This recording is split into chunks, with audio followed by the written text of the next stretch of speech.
Oh, ngayon, ang ano naman natin,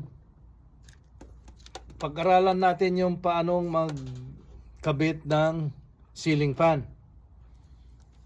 Ay parang umasenso yung yung basurero. Ang basurero nakakuha lang ng ikakabit, kaya pag-aaralan natin. Ang ceiling fan ay apat ang wire niya. Ito. Green, black, white, tsaka red. Itong red ay live. Itong puti ay neutral. Itong itim ay live. Ito rin, yung green, yun ang ground. Kaya dalawa ang live. Live or hot, ito. Itim at saka pula. Ngayon, ang live nito, pupunta dito sa may ilaw. Ilaw lang ang niyan. Ito naman, itim, live dito sa fan. Ito, green, yan ang ground. Lahat na yon. Kasi nakakabit lang sa yan, sa lowering rod niya. Ang pinakakabitan niya.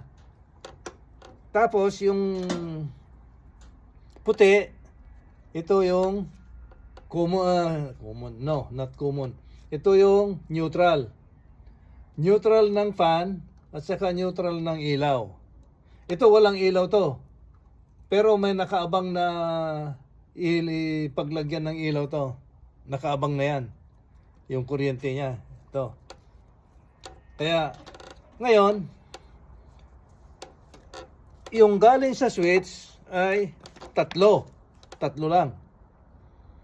Ito, yung sa live niya. Ito yung neutral niya. Ito yung ground. Pero yung ground na galing sa switch, naked. Walang pante yan. Kaya, ito, dito may kakabit. Green sa green. Yan.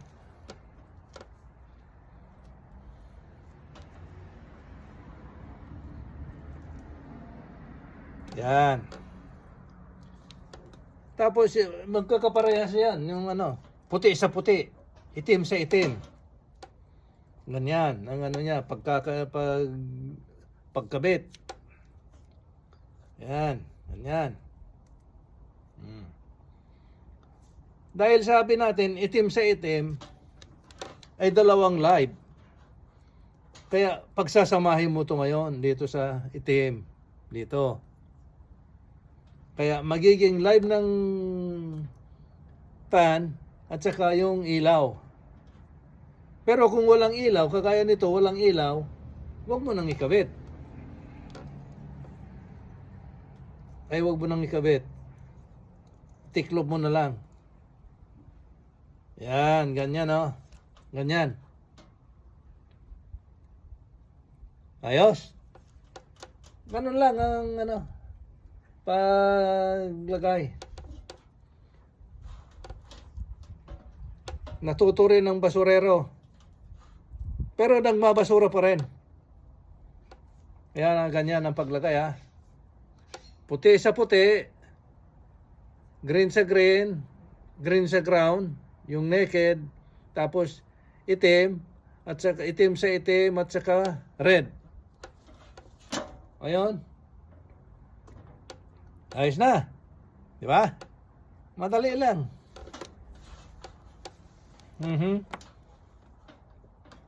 Pagka natutunan mo yan, yung maski magkabit lang ng ceiling fan, pera na yan. Dito, pagka magkabit ka ng ceiling fan, kabit lang yun wala kang hindi ka Madali lang yan. Pera na yon pagka ano. Pinakamahina na yung 150 si 150 Rinaya dollar pagka nagkabit ka. O, sana meron kayong natutunan. Okay.